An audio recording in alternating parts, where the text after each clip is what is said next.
The views and opinions expressed within the video content found on the Indie Comics Network are those of the speakers and do not necessarily reflect the views or positions of the Indie Comics Network or its sponsors.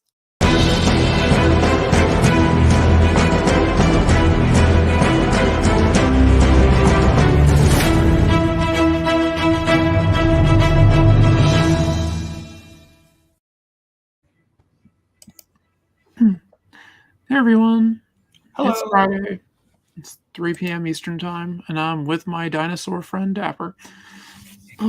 How's it going today? Oh, it's going pretty well. I've gotten some writing done today. I've got some. I made, I think, 2 thumbnails today for upcoming videos on my channel. I did grocery shopping, and now I'm here. It's been a busy day already. Fantastic. Right, we have PS discourse in there with the cat is staring into my soul. Yes, my cats do that. Currently, they're both sleeping on my bed though. And Rue Cat Kaduk, it's alive. And my very good friend Lori with hello. I see you finally made it, Lori. She's missed my past few streams due to children. So. They are very demanding. Yes, they are. And she's got 2 little girls and a husband, so children. So. Yeah, that's 3 kids right there. So, how about you? How have you been doing? As good as I can be. It's been a few weeks. Had a rough week, like a couple of weeks ago. I spent most of the day in the hospital. That sucked. Yeah. But other than that, I'm doing better. That's good. I'm actually glad to have you on. So I'm glad to be here. Where I do an impression of a science YouTuber. Dapper is a science YouTuber, so. Yep. Although that doesn't mean I get everything right. I make mistakes. Oh, yeah. Everybody makes mistakes. As long as there's one to say, "Oops, I fucked up." So yeah. Yep. Actually, if you go to a lot of my videos, well, I don't know about a lot, but many of my videos, you can find corrections both in pinned comments and in the description to videos. Yeah. If I find I make a mistake, I'll go back and I'll pin a comment on mine too. It makes sense. I'm trying to get Forrest Valkai on here. I think that'll be tough, but I'm trying. Yeah. So, I was going to say, I think I know someone who knows him, but no, I know someone who's met him, and those aren't the same thing. No, we know somebody who knows him. Erica knows him. Oh, that's true. Yeah, we do know her. Eric's been on shows with him and stuff, so... Yeah, I forgot about that. Actually, I'd like to try to get Erica on, too, so... Erica is very cool.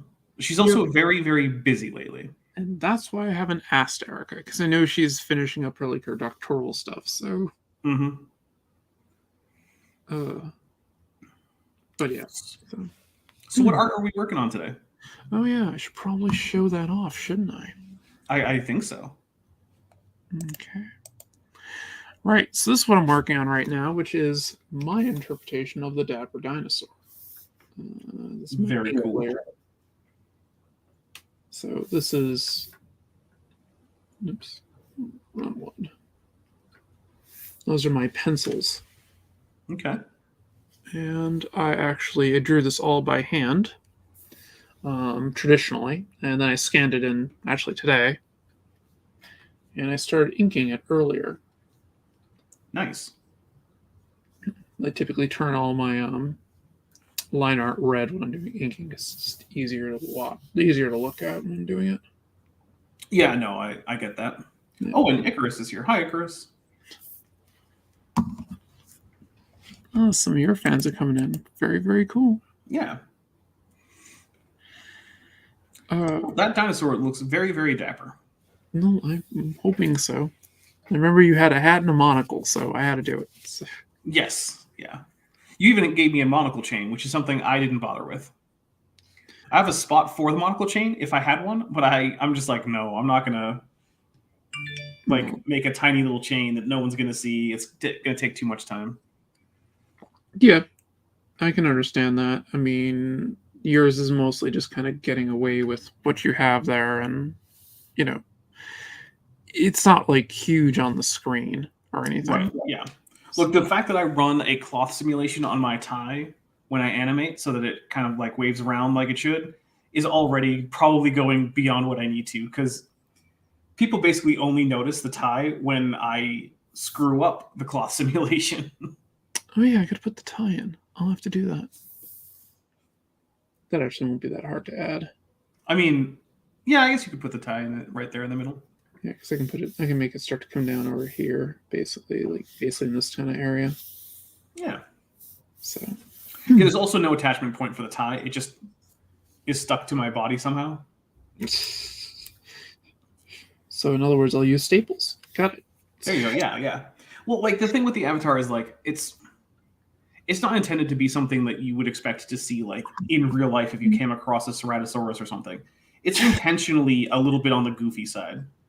And so like I actually had one person say like, oh, I could probably make a much more realistic skin. And I'm like, I don't want a much more realistic skin. I want this to be lighthearted and, fun. Yeah, it's a cartoon. Basically, yeah. So yeah, I made the anatomy be pretty close to like a very reasonable reconstruction of a Ceratosaurus. Yeah.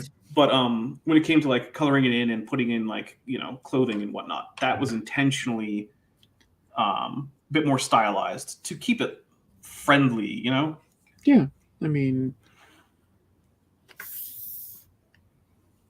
I basically just drew my own variation of a T-Rex. So yeah. Well, that's one of the interesting things is very few people actually, at first glance, get which kind of dinosaur I am. Correct. I didn't know. I'll completely be honest with it. I do not know dinosaurs aside from that they're big scary monsters. So, which interestingly, no, that actually doesn't characterize dinosaurs very well, except in popular media. Right. This is a comic book creator in me who studied. I did go to school for physics and computer science, which I spent most of my career doing computer science and network engineering and things of that nature. But I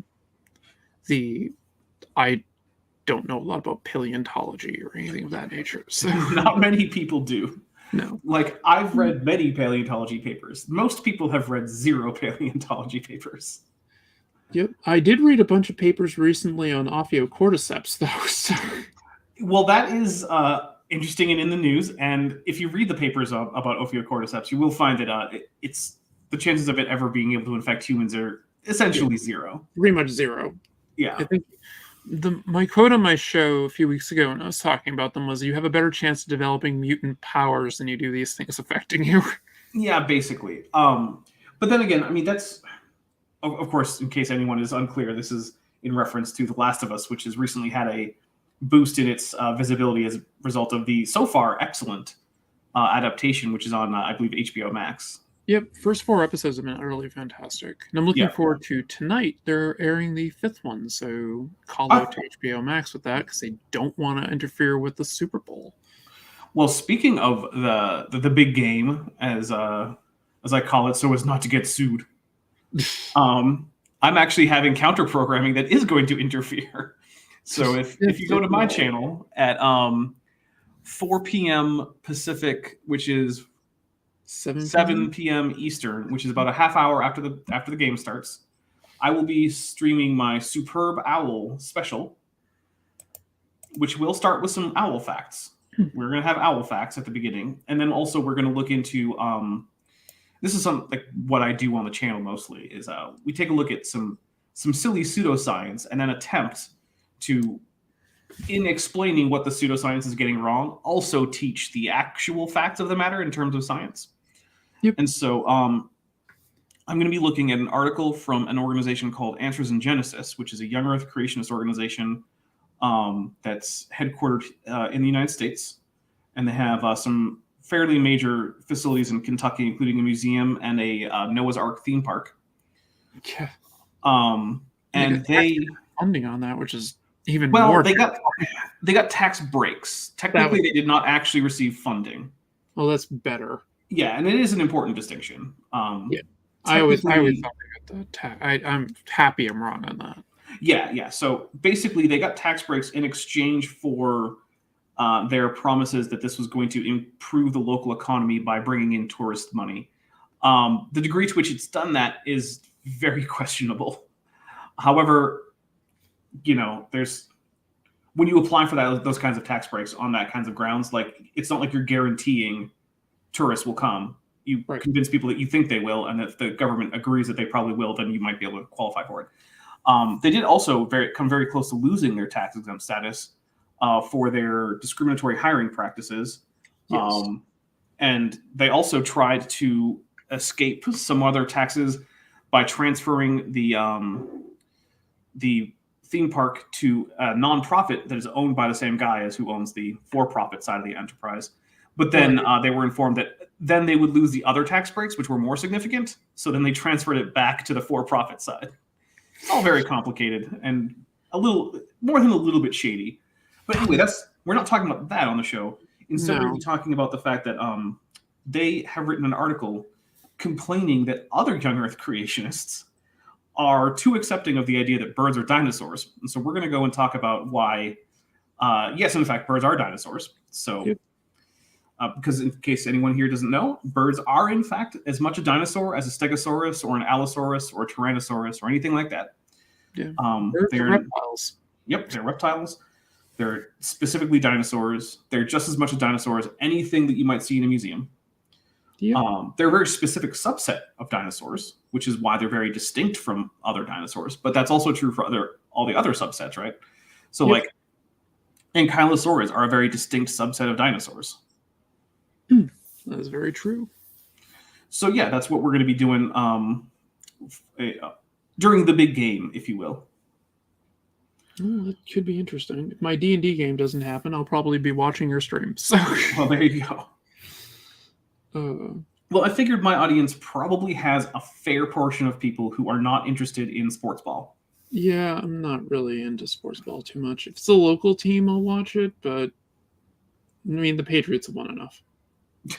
They're not even in it this time. No, they're not. So, but they've won enough. I would probably not worry about it. I mean, Brady made an infinity gauntlet with the amount of rings he won for the Patriots. Yeah, he did. He did. So I had some questions for you now. I already know the answers to these, but I figured they'd be fun to talk about. Well, then shoot. All right. So what would be the likelihood of the Loch Ness Monster actually being a plesiosaur? I believe that's what people seem to think it is.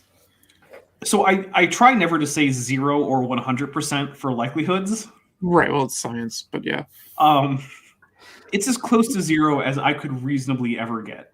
So the thing is, for a lake monster to exist, right, it can't just be unindividual. Individuals don't last that long. Right. And so you need to have a population. And Loch Ness, while it's fairly spacious, you could probably fit a small population of smallish plesiosaurs in there physically. The environmental carrying capacity is never just about, like, can you physically put this many of this animal in this space? Exactly. You need food supply. You need and the loch is not a very nutrient-rich place, right? There are fish that live in the lake, but there aren't that many. It's not like there's a reason it's not commercially fished or anything, right? Because there's not that much in there, right? And so just getting them enough food is a problem. Also, plesiosaurs are air-breathing animals. You would see them breaching regularly if you just set up like a security camera pointed at the lake. Yeah, you would get it several times a day. So. Right, exactly. Several times a day per animal, which again, there would have to be a small population in there. And by small population, I mean it would probably have to be in the hundreds. Yeah, I was going to say it would have to be a few hundred of them, and that's just by basic population dynamics. So, yeah, much smaller than that, and you're going to have trouble with what's called an extinction vortex. Yep. Which is what happens when you have a very small and genetically homogeneous population. Basically, very damaging mutations can easily get fixed in the population so that everyone has this particularly damaging genetic trait just as a result of just random genetic drift. And once that starts to happen enough, because you have low diversity and low population, you may get to the point where new offspring are mostly non-viable, and basically you just can't keep up your population. And it's a problem in modern conservation. Things like oh, we're going to save the white rhino by using artificial or what is it, implanting embryos that we've fertilized in vitro into like black rhino females, and like, okay, but you still only have like the genetic makeup of like 4 or 5 white rhinos. That's probably not enough to actually bring back a viable wild population of white rhinos. No. So yeah, essentially the Loch Ness Monster is not a phenomenon that can be explained by plesiosaurs. Now, there is a phenomenon there, right? People do see a thing, but I don't think that what they're seeing is a distinct biological entity that is an unknown thing. And a big reason for saying that is that there have been eDNA studies, which is not electronic DNA, it's environmental DNA. Right. And this is where basically you just sample bits of water and soil, and then you, using modern DNA synthesis techniques, you just greatly amplify any DNA signal that's in there. And then you can match those, because it's going to be in fragments, but you can then match those to databases to see what kinds of animals you are around. Now, a new species was discovered in the loch during these eDNA surveys, but it's a freshwater eel. It's just that no one had ever actually seen it. So it's probably living at the bottom of the lake. Yeah, well, like eels do. Right. But like there were no like anomalous reptile signatures. Nothing came back as like, well, this is kind of like a turtle, but it isn't, which is what you would expect for a plesiosaur because their closest living relatives are turtles. Yeah, I was gonna say I thought they were basically big turtles. So yeah. Yeah. I mean, they're very distantly related to turtles, but they're closer to turtles than they are to anything else that's alive. Yeah. So yeah, nothing like that turned up. So I mean, chances are that people aren't seeing this deep water eel. I think what they're actually seeing is mostly a combination of pareidolia and also being psychologically primed to see a monster. Yeah, cheetahs and bananas are another good example of problems with inbreeding and possible extinction vortices. With bananas, they don't even breed anymore. Oh, and hey, Cheshires here too.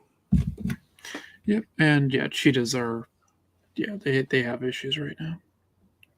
Yeah, cheetahs, they're so closely related that skin grafts are accepted between any 2 cheetahs. Mm. So if you think about like if you need a skin graft as a human, usually you have to go to like a sibling or a parent, right, in order to get a skin graft that you won't reject. For cheetahs, any 2 cheetahs from anywhere in the world. Yeah, they will work with the skin graft. That's how closely related they are. All right. And have you noticed that lots of reptiles are being shown in many parks, just like Internet Amusement Paris, or in places just like Internet Amusement Parks? I'm not really sure what you're saying, Ephraim. I'm not sure that I've seen a jump in like more reptiles being displayed. I mean, reptile houses are popular in zoos, and there are places like people bring reptiles as sort of like educational, meet the animals kind of things, and that's usually like some lizards or fairly docile snakes and things like that. Boa constrictors, different types of pythons. Yeah. I mean, if there's an increase in educational display of reptiles, I'm all for it. I think that I like reptiles. I wouldn't have guessed. Right. And I think it's important for the public to get over misconceptions about reptiles. There's a lot of public fear of reptiles that's not really warranted. I mean, in some cases it is warranted, right? Like you should be afraid of alligators, crocodiles, highly venomous snakes, things like this. These should scare you. You should have a healthy fear of the damage that they can cause you. But other things like if you see a garter snake or like a anole or something, there's no reason to be scared of those animals. And the thing is that people often can damage things that they're afraid of. And so non-useful fear of harmless animals is only going to be to the detriment of those animals. And ultimately, because humans also depend on the ecosystems around us, or around you, here you go. When you damage those ecosystems because you're inappropriately afraid of some harmless animal, you're ultimately going to be damaging your ability to live comfortably in those areas. Yep. Biodiversity isn't just for its own sake. It's important for humans to maintain biodiversity in their own environments. Exactly. Very well said. Yep. Oh, I want to touch on something quick. In case people don't know who are more watching my channel, what Young Earth creationism basically say is they take a absolute biblical truth to the narrative of where we come from.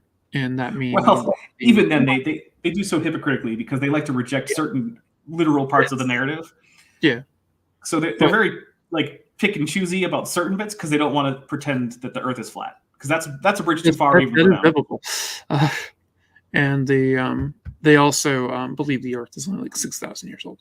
Yeah, it's 4.5 billion. So yeah, they're generally current math. They're off about like the age of the universe by a factor of about 750 million. Yeah, it's pretty bad.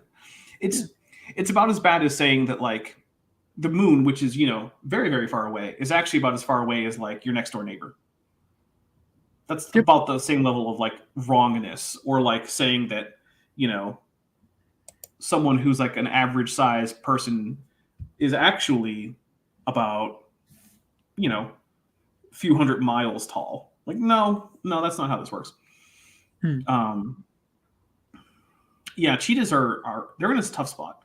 Yeah, they're in a very tough spot. I do still think there's hope for the species, and yeah, also zoo cheetahs with dogs is adorable. Yeah, that is so cool. It's very adorable, and cheetahs are actually some of the more friendly of the wild cats. In fact, historically, they were kept as hunting animals in places like Egypt. Mm-hmm. Like they weren't ever domesticated, but they could be tamed well enough to be used on hunts with people. They can become fairly friendly with people. They're still wild animals, and you shouldn't you don't treat want to them go like play with them. But yeah, but yeah, they can pretty easily get along with members of other species if they're reasonably well treated and well respected. And that includes humans and dogs. Yep. When I was in Disney years ago at the Animal Kingdom, they have cheetahs there, and I got to see one take off in a run. That's quite a thing. That was amazing. Yep. I think my friend Marie has footage of it. I'll have to go back and look because she was filming them when it did it, so I'm pretty sure she has it on video. Well, that would be pretty cool. Yeah, I gotta bug her about that. That's from like 2013. We had a question about a monster hunter creature, and oh yeah, here we go. And Tyrannosaurus Rex. So I'm going to double check the monster itself, just so I don't make any mistakes about its morphology. Mm-hmm. Take for Tyrannosaurus to become monster hunters and Geneth. Yeah, so I mean, it's already a very sort of. It's basically like fantasy monster T-Rex is basically what we're looking at.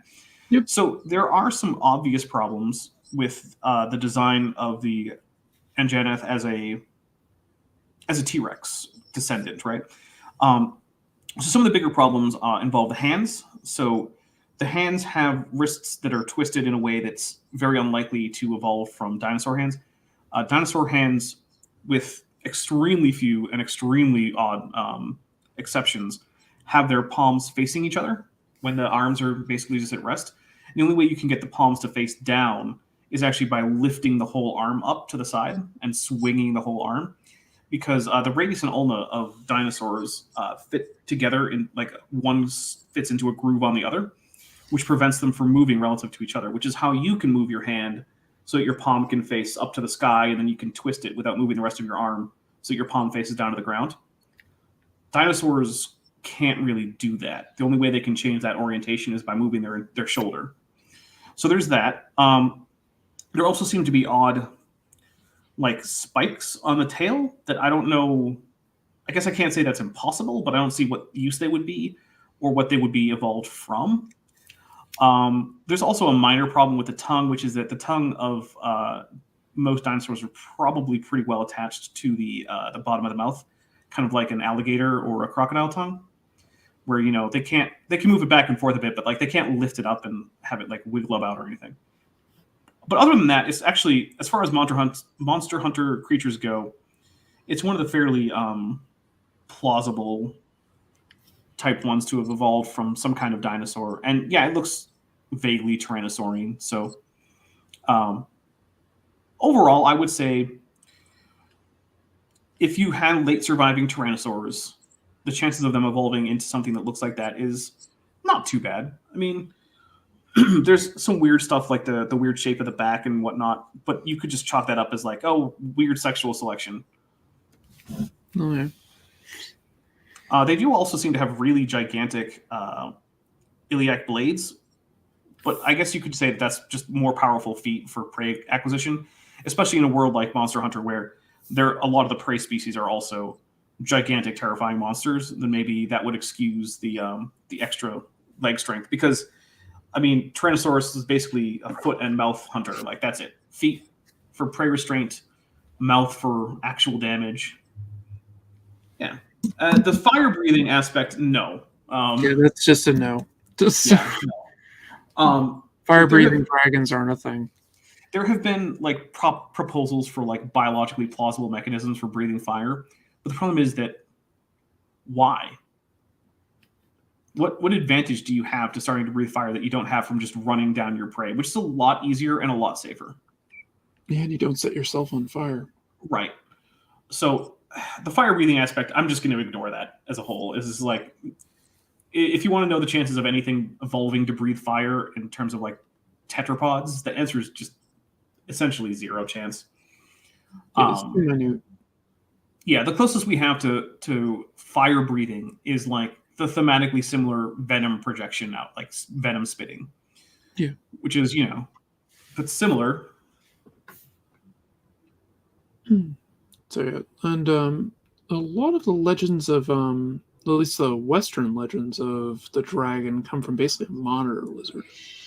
Yeah, it's mostly an amalgamation of monitor lizards, crocodilians, snakes to some extent. In fact, there are reports of people seeing dragons in places, and when you look into it, it's probably a crocodilian or a large monitor, because the places they report seeing these things, like Egypt and India, and I'm talking about like, in like the medieval period. Yeah, those are places that have large monitors and large crocodilians. No, one of the places where you can look to for some local, another cryptid type thing is the Makoli of Africa in the Congo. I believe it's in the Congo, where that was, where people have seen what they were describing as a brontosaurus, but don't think we have a brontosaurus population. Interestingly enough, those stories don't really start popping up until European and like North American explorers start spending a lot of time looking for interesting animals in the Congo. Yep. And so I personally think that Mokele Mbembe is actually a cryptid that was invented to take advantage of the gullibility of white explorers by the locals. That makes perfect sense. Yeah. That makes a lot of sense. It's kind of like when people talk about the Greys and all that, stories of the Greys started showing up after Close Encounters of the Third Kind. Right. It's already in the popular imagination, so you import that into whatever experience you have. Yeah, I personally think that Mokele Mbembe was invented by the locals. Because the thing is, look, the fact that a society has a lower level of technology than you does not make them dumb. Nope. And if they notice that you're willing to give them extra stuff, if you tell them tall tales, why would you not tell them those tall tales? Exactly. If all I have to do to get like a nice metal knife and like a bottle of Coke is pretend that I saw a brontosaurus in the swamp, sure, whatever. I'll tell you I saw a brontosaurus. Yep. Saw 2 of them. Yeah, sure, why not? I ate one. It tasted terrible. I got somebody asking if you are an Narasar. I don't know who that is, but I'm definitely not that. Is that a person I should know? I'm not sure. I don't even know who that person is. So. Oh, okay. We'll go with maybe. I mean, if I am, it's news to me. Is that a bad thing to be? I hope it's not a bad thing to be. No, I don't think so. Okay. Oh, yeah, they don't seem to think so. It's like, okay, yeah. Oh, no big deal. Digested calcium carbonate would produce hydrogen, however, not enough in mass to be a viable top sourcing and metabolism the main material from the process. That was from something we were talking about. Yeah, I'm not sure if I remember that context. Neither do I, but hey. I mean, calcium carbonate is basically what Tums are made of, so you digest it fairly frequently. Yep. Oh, and here we go. Canadians literally do this to Americans currently. Yeah. It's very true. It's like, got the polar bear. Yep. Also, Australians will do it with stories about drop bears. Yep. Oh, okay. He's from a gaming channel. Oh, okay. Yeah, no, I don't have a gaming channel. I have a off-topic channel that occasionally has gaming content on it, but it's just like the channel where I dump all the stuff that doesn't fit on my main channel. The Cyclops came from exposed skull of an elephant. Yeah, I believe that's one of the thoughts of where it came from. I believe also the rhinoceros was one too, they thought. Yeah, that's a hypothesis. I think it's a very plausible hypothesis. However, I don't know that we will ever be able to completely confirm it as what definitely happened. But yeah, if you look at an elephant skull, that's good. The trunk is. And one of the things is humans, being primates, have fully enclosed eye sockets, and if what you're used to seeing is human skulls, the skull of an elephant looks very unusual because the orbits are not fully enclosed like they are in primates. And so the only fully enclosed hole that you can find there is the nasal passage. And just like in most animals, the actual bony septum is very easy to break away so that it can look like it's just one single opening. And in those cases, yeah, an elephant skull can look like a human skull, but with only one big eye. However, we should be careful because we don't have any examples of, like, say, things that were purported to be Cyclops skulls, but were actually elephant skulls that we can find in, like, the archaeological record or something.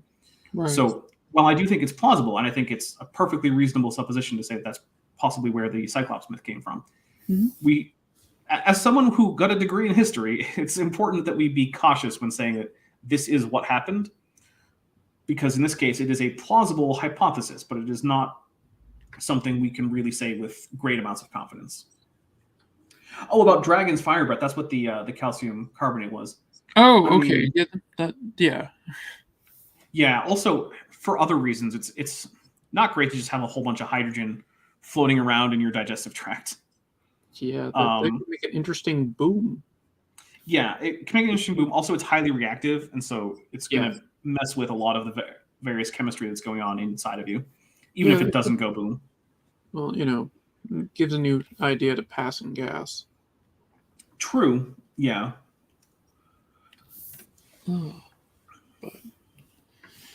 That is. Yeah, that's the thought of fire breath coming out of a different end. Well, actually, you can kind of do that if you just have a match. That's true. It is methane. Yep. Methane is highly flammable, and it is the primary gas in farts, although it's not the only one. In fact, it's actually not the one that makes them smell bad. That's methyl mercaptan. Yep. So. And for other toilet humor, tune in next week. Yay! Hey, farts are fun. Like, there's people who are like, "Oh, you got to be more mature and can't do like potty humor." Like, you know what? No. Potty humor is funny for a reason. It doesn't matter that you're like in your 20s or 30s or 40s or whatever. Not everything has to be all sophisticated. I agree. Even if I am the one wearing a top hat and a monocle. And Chesh is there with Taco Bell. Taco Bell. Speaking of toilet humor, exactly. Chesh is getting ready for some of that on her own with that Taco Bell. Yeah, my thing with Taco Bell is, one, it's definitely not Mexican food. If you say we're going to go get Mexican, I'm not expecting Taco Bell. However, it's hard to go that wrong in terms of tasty food when you're putting like lettuce, beef, and tomato on a tortilla and then like eating it. Like, come on, that's going to be tasty. I don't mind Taco Bell when it comes to fast food. It's actually one of the few types of um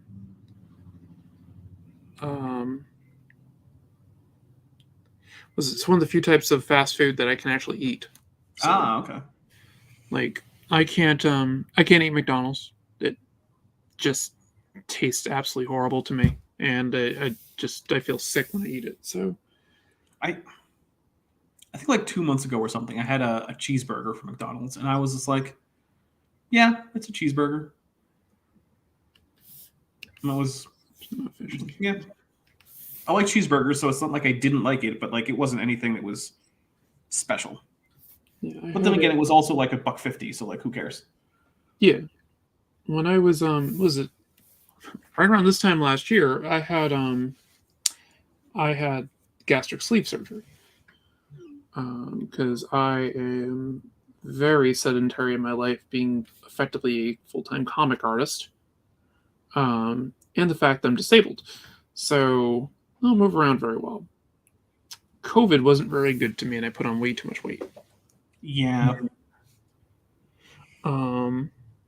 And the so I'd lost some of it, but I needed help trying to get rid of a bunch of other weight, and so I had the sleeve done. And ever since I've had that, they tell you it will change you, and yeah, it did. So there's a lot of things to be like, oh, I used to love the taste of this, and it tasted so good. Now it's like, nope. Mm-hmm. Okay. I think I hear a kitty. Yep, that is Rocket. He's being a pain. There you are. Come here. Yes, you. Come here. Oh. All right. Got you. You're not going to dig into the wooden floor very well to try to stop me from grabbing you. Were there other questions that you had prepared? Because I want to make sure that we get through your prepared questions. Because if you one of the other things I was going to bring up is so in the X-Men there is an island called the Savage Land. This kind of won't fit into the other cryptid stuff we were discussing, but do you think there could be an island big enough that could support dinosaurs? Well, so okay, there's the easy answer, yes. Virtually all islands support dinosaurs currently. Right. Yeah, they support birds. So right. So now, if the question is there an island that's big enough that it could support like late surviving non-avian dinosaurs of like similar size to what you're used to for those groups in the fossil record? Mm-hmm. Australia? Fair enough. Maybe Madagascar, but the problem is to be that big, you basically need to be big enough to support such large animals, which means you need to be big enough to be like a decent sized country, if not like, you know, a continent like Australia. And the problem with that is we know about them if they're that big. Right. We're not about to find a new Australia anywhere. Right, because yeah, something that big you can see from space. So. Right. So if the question is, could there be such a place now? No, we're not going to find an island that just has like a giant Tyrannosaurus. Could we find a small island that actually does have a dwarf such animal? Even then, the answer is probably not. I can't say it's no, right? Because the Tuatara exists. Right, that's true.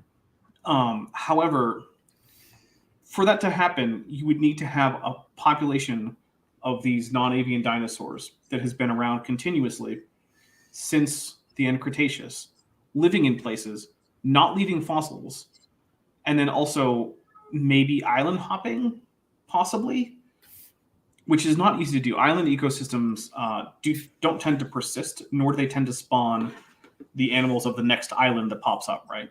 Islands tend to be populated from the mainland. Then when that island goes away, which they usually do eventually if they're small, then those populations just go extinct. They don't tend to then produce, you know, a population for a new island chain somewhere off out in the world. If you're in an archipelago, animals and plants tend to hop islands in an archipelago, but those also don't last forever. Nope.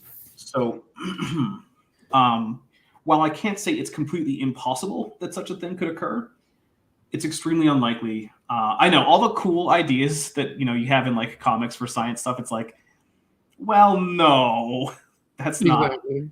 But one of the things is, look, suspend your disbelief, right? Comics are a fun way to tell a story that it's sort of like it's like most other speculative fiction media, right? You Mhm. push the I believe button for some of it. So like in Star Trek, right? What is dilithium crystal and how is it letting you fold space so you can travel faster than light? There's no explanation. Just go with it. Exactly. That's what we call a black box. So Yeah. And so the same thing can happen with comic books. Like there's a mysterious island full of dinosaurs. Why? Because it's cool. Just shut up and enjoy it. Exactly. I completely agree with that. So yeah, that is basically the scientific plausibility of a lost world island, which is to say, not much. Let's see, we got Smitty here with the Hawaiian Islands have a history of being colonized by previous islands with lineages that goes back before any modern islands Yes. exist. Yes, it did. The Hawaiian Islands are unusual in that new Hawaiian Islands are still popping up as the old ones sink. And so because they tend to pop up very close to each other, they do get a chance to have this strong continuity between islands. Yep. And have been able to do so for a very long time. Yep. Hawaii is weird like that. Yep, Hawaii is an exception. Yeah. It's also why they have very strict rules on the import of living things, whether plants or animals, because once an animal gets out there as an invasive animal, it's very hard to get rid of that organism. Yep. Well, let's look at what's going on with Florida with pythons. Or just off the coast with lionfish. Mm-hmm. Yeah, lionfish is actually a pretty dangerous invasive species in a lot of places around the world. Yep. A lot of that is because of the pet trade. Lionfish are spectacular looking pets for your marine aquarium. However, very difficult to take care of as a person who's owned several lionfish. Oh, okay. Yep. I actually have never really looked into the care that lionfish need because I'm not really a fish tank person. I feel like I would kill the fish. So I used to have at one point 4 saltwater tanks going. Wow, that's impressive. And I had like a full-on coral tank and everything. I don't have the ability to take care of it anymore. So my friend Marie, who I was talking about earlier, she actually took over my tanks. Well, that's very nice of her. I would love to have a saltwater tank with a reef, but I know myself, I'm going to fail, and it's going to kill a bunch of animals for no reason. So I don't, but I love them. I think they're amazing when people can actually keep that up. Yep. The cool thing about saltwater is once you get it to a point, it takes care of itself in a lot of ways. Well, that is nice. You still have to change the water and everything, and there's still stuff you have to do, but it is very self-sufficient because if you can get the ecosystem right, it keeps itself going. You just feed them. Yeah. But I mean, it's like one point I think I had 3 lionfish. One of my eels ate one, which mildly worried me. But yeah, you don't normally hear about lionfish getting eaten in tanks. They're actually teaching moray eels off the coast of Florida. They're trying to teach them to eat the lionfish. It's one of the few things that will just go for anything that goes in front of their face. They try to grab. I've never heard of anyone training moray eels. That's interesting. And moray eels are interesting. They actually have a little bit. Eels in general, I mean, don't get me wrong, they're dumb, but they do remember. Yeah, and also freshwater eels are delicious. Yes, they are. I had a snowflake eel, and it knew when feeding time was. It would come out and eat out of my hand. Oh, wow. So that's cute.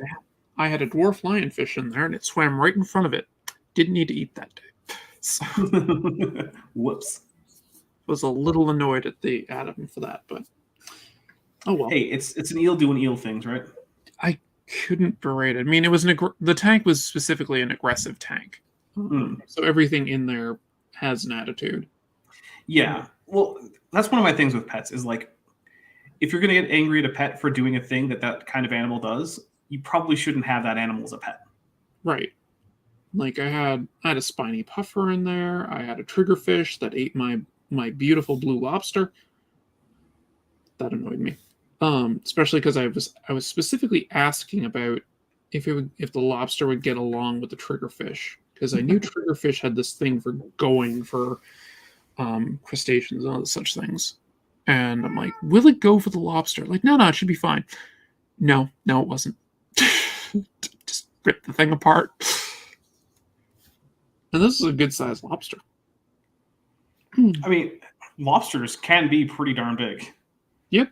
Everyone thinks of lobsters as like, the ones you get at the grocery store. They get much, much, much bigger. This one wasn't that big. It was big. It wasn't that big. It was utterly gorgeous. And it just the way it would move around, stuff like that. The eel didn't give two shits about it. It was just like, oh, whatever.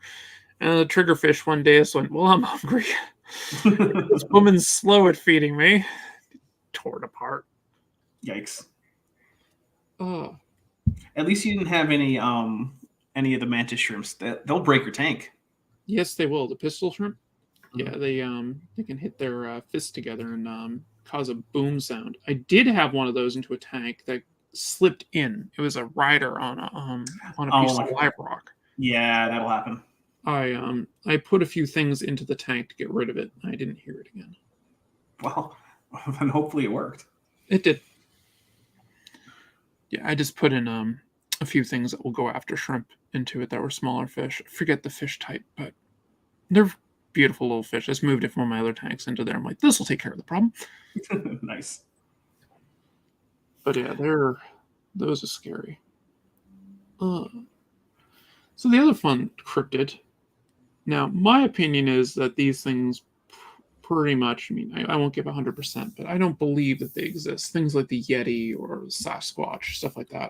Various wild man ideas. Yep. It's my idea. My idea behind it is there's enough trail cams, hunter cameras, and just cameras that people carry. We would have seen one by now. Yeah, that's one of the things is like, at this point, it's very hard to accept that there are any large undiscovered mammals in places where people are, frequenting. Because, you'd get a picture that isn't crap quality, or you get some actual like scat or hair or even a body. And people are like, oh, well, Bigfoot's probably really, really smart. I'm like, okay, great. Gorillas were a cryptid at one point. Yes, they were. They're really, really smart. Yes, they You are. can just find them in zoos now. And they're in much less densely populated areas than like the Pacific Northwest. Yeah, exactly. Or my backyard. So. Right. So it's like, I believe that Sasquatches do not exist. However, in terms of like the plausibility of like there just being a big bipedal ape that moved to North America before humans got there, that's not inherently like outlandish or anything. It doesn't seem to have happened, but like there's nothing crazy about the idea that it could have. Yeah, no, that seems reasonable if there could be an ape population. I don't think they're here now, but yeah. It's much more plausible than plesiosaurs in Loch Ness. Right. It was kind of my thought that if you had the Sasquatch, the Yeti, and all them, they're more plausible than having old school dinosaurs running around, because they could just be a variation of an ape like we are. So now there is one interesting thing where in Russia there were stories about a type of wild man that I believe was called an alma. And there was a story that in one village, a female of these wild men wandered into the village and eventually was sort of adopted by the village, and then ended up actually marrying someone and having several kids, of whom at least one grandkid was around until like the late 20th century. And there was actually some genetic studies that were done on these purported half wild man types. And it looks like that there was actually possibly a isolated population of humans, and who had been isolated in like the rural mountains of like, far eastern Russia for possibly tens of thousands of years, because they showed some very distinct genetic traits. And so it is possible that some of these stories are actually coming from very small remnant populations from very early human migrations into areas that retained archaic characteristics. Well, that So makes sense. it's not impossible. There is some evidence that there is something to some of the wild man stories, but they probably are actually humans, but humans who, because of their archaic traits, seem particularly wild or brutish to other humans. I mean, hell, there was a guy living in Maine that people used to refer to him as, I think, the Wild Man of Maine. And It's probably my uncle.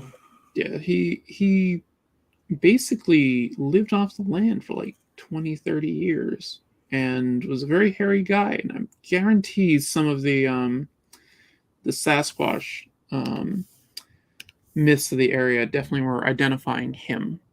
Honestly, that sounds a lot like one of my uncles. I have an uncle who lives in rural Maine, and he gets pretty much all of his meat from the deer that he shoots at the salt lick on his property, and lives in a log cabin, and a fairly hirsute sort of guy.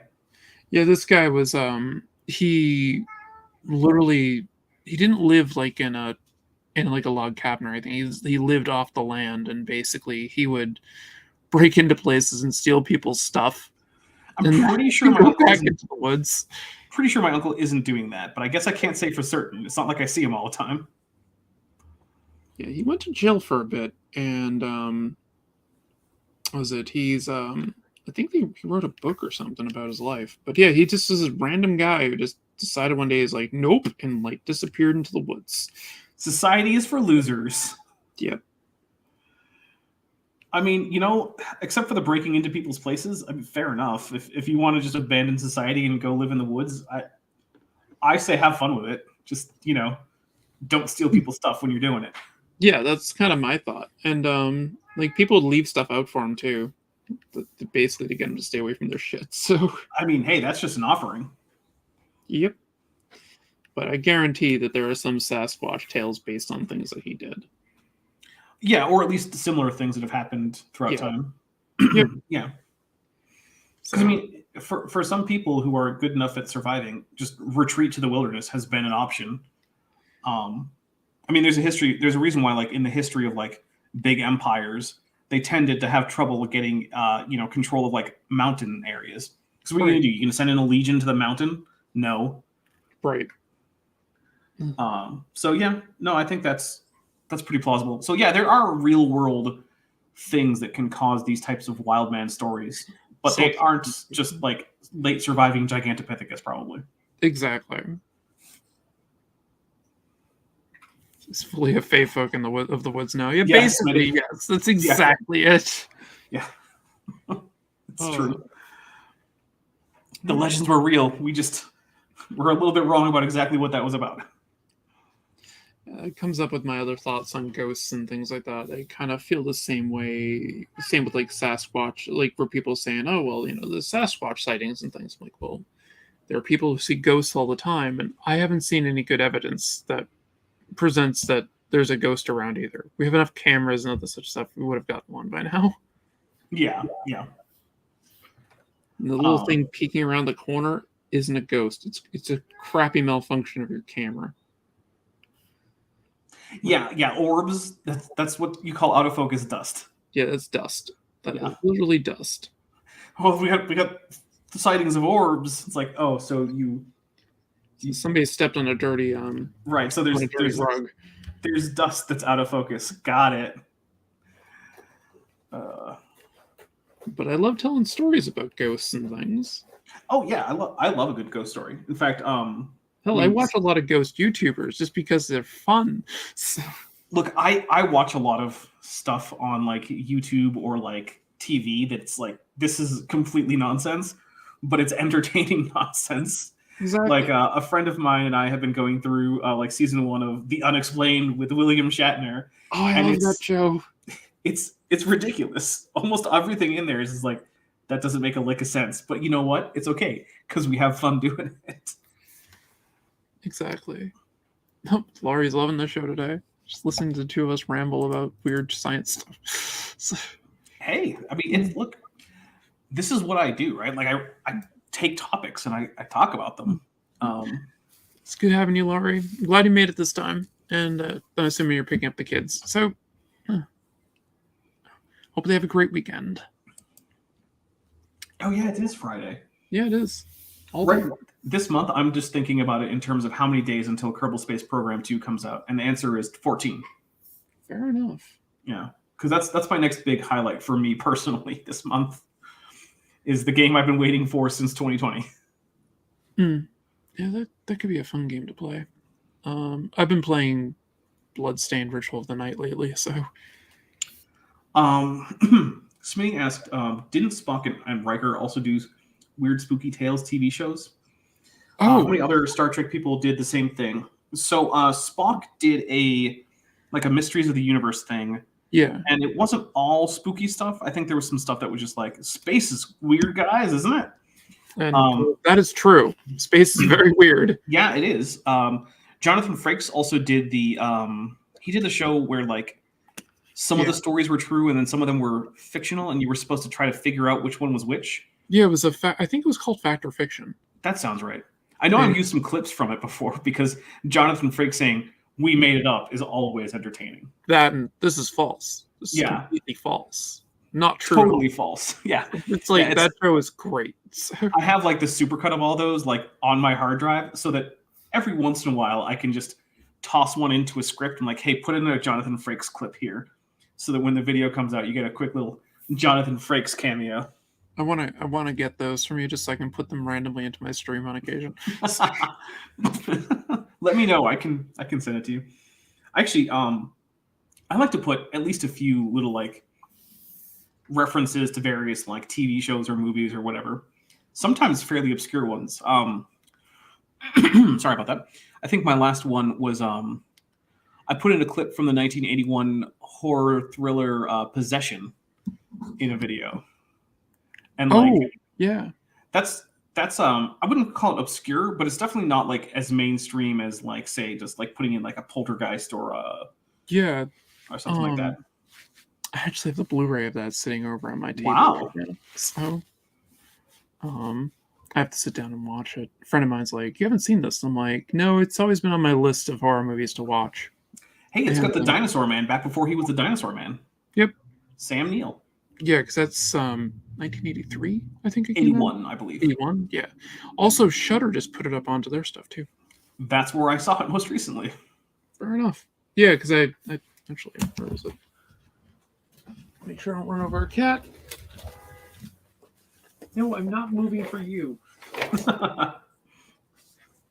The cat wants all the attention. The cat wants more food. I specifically fed them before this so that they wouldn't harass me. And guess what they're doing? Well, one of them is, but yeah, Possession. Okay. Oh yeah, and it's got the weird tentacle snake hair thing, which technically doesn't happen in the movie. Yeah. But yeah, so this is the Blu-ray of it that a friend lent me, and I need to sit down and watch it. It's supposed to be incredible, and I guess it's supposed to be very violent too. So, but I mean, I sat through Suspiria multiple times. I can watch anything. Which Suspiria though? Suspiria is amazing. But which Suspiria were you watching? The original or the the original? I've seen the remake too, but I prefer the original because it's Dario Argento. And well, yeah, I mean, Dario Argento is classic. Although, in terms of like just actual on-screen like explicit violence, the remake is significantly more. Like a lot of the original Suspiria is, like a lot of the deaths and whatnot are sort of off-screen, as you get with like a lot of Italian horror movies. But when they remade it, they were just like, no, we're just going to show it right here, right center frame. Yeah, and it's just like, ooh, that's that's intense. Yep. Also, in my comics, I went back and I researched what Dario Argento used for his inspiration for the mothers, and I was like, I'm so stealing this. And I developed my own variation of them, and I have characters that I refer to as the daughters, and they are the children of my variation of the three mothers. So, and they're the three sides, as it were. Where you have the fates, and what was it? The Muses? No, the Graces. The Fates, the Graces, and then you had the Sighs. And that's where you had the Mother of Sighs, the Mother of Darkness, and the Mother of Tears. Last year Dario Argento put out a movie. He did. I don't think I've seen that yet either. I've been very behind lately. I have. I don't think it's his best work, but I enjoyed it. Fair enough. Yeah, it was it's, well, for one thing, it's not super well reviewed, but like as a rule, I generally like horror movies about like 1 or 2 stars or 10 or 20% or however you're doing things, like more than most critics are giving them credit for. And that's because I'm kind of a genre fan. So yeah, same with me. Well, I mean, what was it? Oh, sorry, I'm having an MS moment with something. Nope, no worries. My guilty pleasure. That's what I'm trying to say. My guilty pleasure for horror movies are found footage films. Yeah. So, yeah, they can be fun. There it is. Yep, Fact or Fiction by Jonathan Frakes. That was it. So. Yeah, that is. Yeah, that was. It's always weird to me to see Star Trek actors doing almost anything else, because I always think of them as the character from Star Trek. And then you get gargoyles. Yeah. It's like just about everybody on there was in Star Trek. Yeah, actually, also Mass Effect. Yeah, Mass Effect had a huge crossover with Star Trek: The Next Generation. I mean, Michael Dorn was in there, Marina Sirtis was in there, Jonathan Frakes was in there. Yeah, it was like a Star Trek: Next Generation reunion show. And honestly, even to this day, whenever I see like Matriarch Benezia and I hear her, I'm like, that just sounds like Counselor Troy. Yep. And it's, which is too bad, because I really shouldn't confuse those characters. They're very distinct characters. And Marina Sirtis does a great job with Matriarch Benezia. But still, I always picture in my brain Counselor Troy. Yeah, her voice is very distinctive. She was actually in the 3rd Grudge movie, the American Grudge series. I don't think I saw that one. It's you're not missing much. Oh, okay. Well, but I liked it, but also I'll fully admit that I like bad horror movies. So, but she plays a person living in the apartment building that gets like infected by the Grudge. Okay. So I'm just like, wow, you had to be desperate for cash at this point. I'm sorry. Well, the thing is, I don't think Marina Sirtis is like swimming in roles. No, she's not. Which is too bad, because I mean, I think she's a good actress. I don't know. I like her. I mean, I was at a science fiction convention years ago. I mean, I might have been in my early 20s. I could have been in my late teens. And she was at it. And she was giving a speech about it. And she was talking about Star Trek Generations. And one of the things that she said, she's just like, she's reading the script. She's like, I get to fly the Enterprise. And she looks, I get to crash the Enterprise. Mm-hmm. And she's like, the kid flew the ship. The damn robot flew the ship. And I crashed the ship. Yup. It's like, they're never going to let me fly this thing again. Well, technically true, because no one gets to fly it again. Right. Yeah. But following in that tradition of Enterprise being destroyed in a movie. Yeah. Not the first time. I think it started with Star Trek 3. Yes, I believe that is. As a surface talk. Yeah, no, it is, because then that's why they had the bird of prey in Star Trek 4. Yep. Which is also the movie for which the Klingon language was actually invented as a actual functioning language. Yes. That's used most prominently by Christopher Lloyd. Yeah, all the people to play a Klingon, I would never have expected Christopher Lloyd, but he did very well. Commander Kruge is one of my favorite Klingons of all time. I really enjoyed that. I saw that in the theater. I did not. I cannot say that.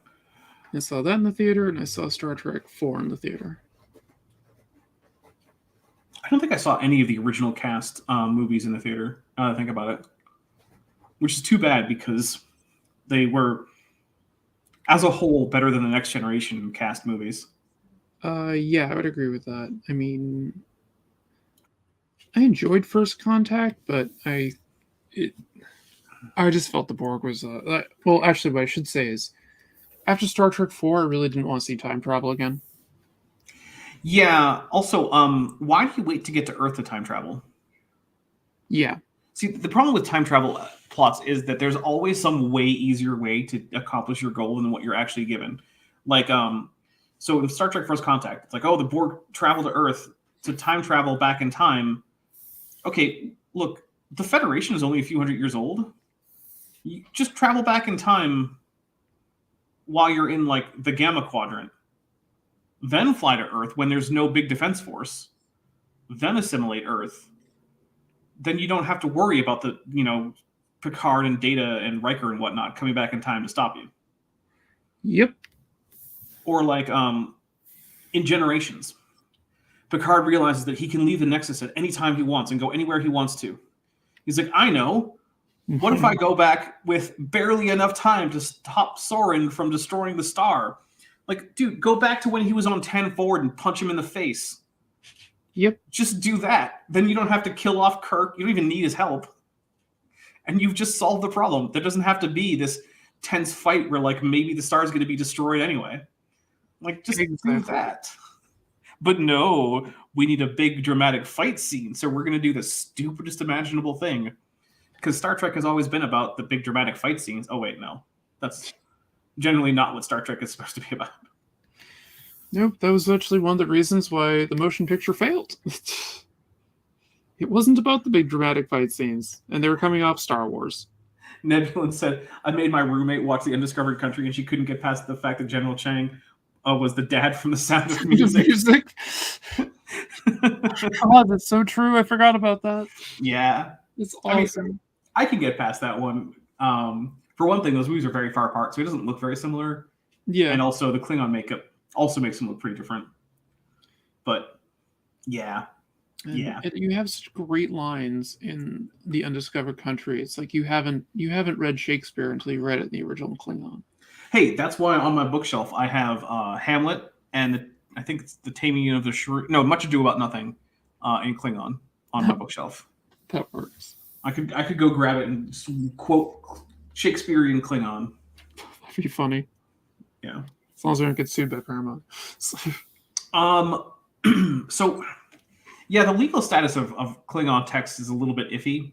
Paramount has at various times tried to assert copyright over the language per se, but it's not clear that you can actually copyright a language.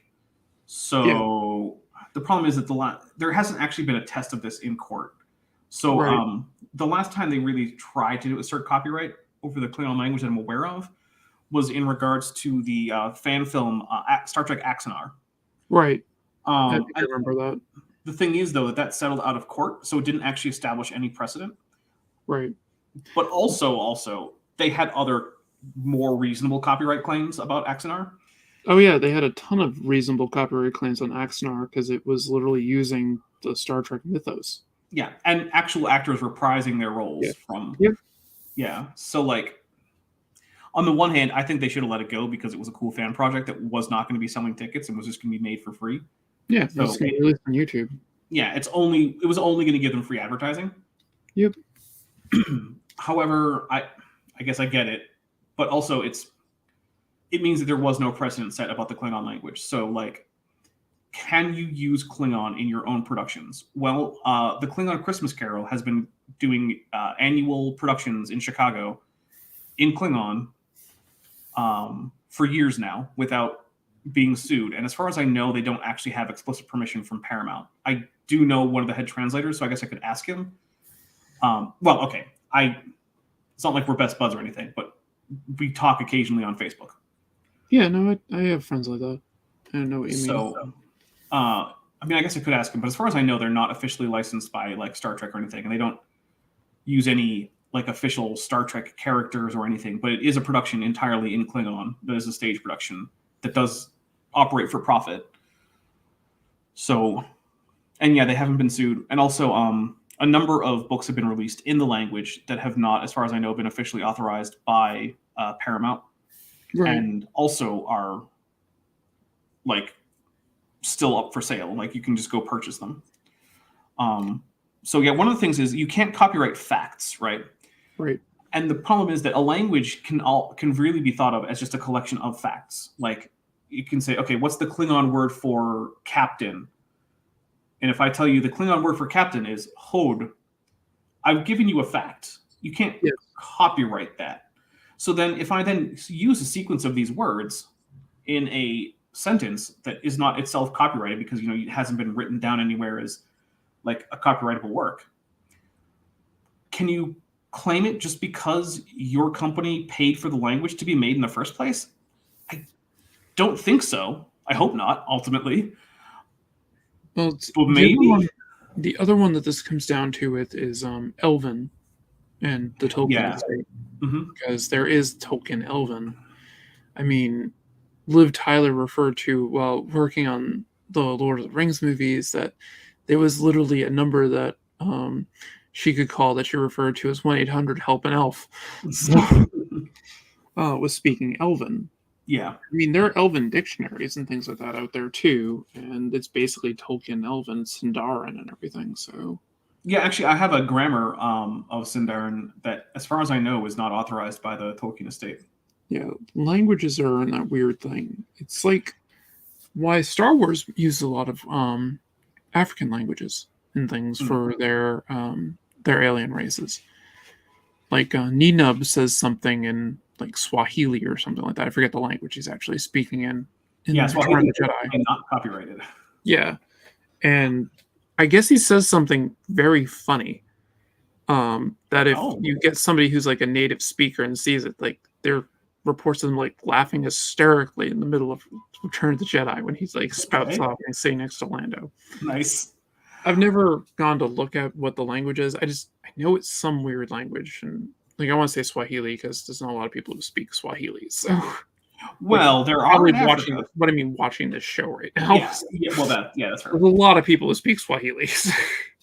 Nebulin says, "Wouldn't the creator have any ownership?" So, kind of. Yeah, but probably not much that's very legally enforceable. So it's kind of like a recipe, right? Technically, you can't copyright a recipe per se. You can copyright. Now, first of all, I'm not a lawyer. Right. Neither. This is my understanding.